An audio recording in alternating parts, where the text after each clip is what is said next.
So I was hanging out in East Williamsburg with my buddy and his 10-year-old daughter, and we were talking about how much East Williamsburg changed over time in the last 10 years, how different it used to be, how it used to be grittier, a little more dangerous, and it's not as good now. And his daughter was sort of asking us why it's not as good. Why wouldn't it be better that it's safer and there's more things to do, more things to buy, etc., etc. You know, outside of pushing out all the poor people that made the place cool to begin with. And I couldn't quite put my finger on it, but I think I figured it out. I think what happens is when you gentrify a neighborhood, you make it inconsequential.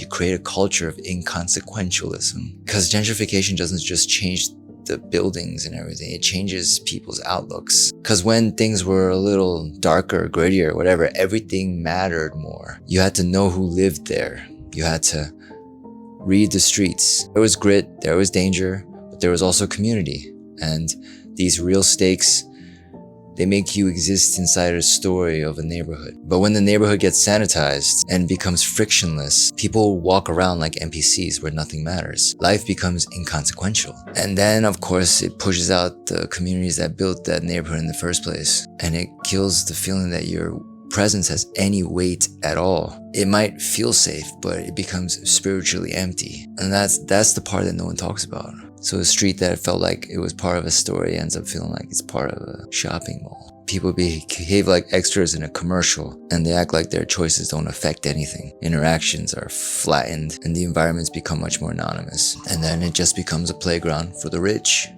which is actually not fun at all.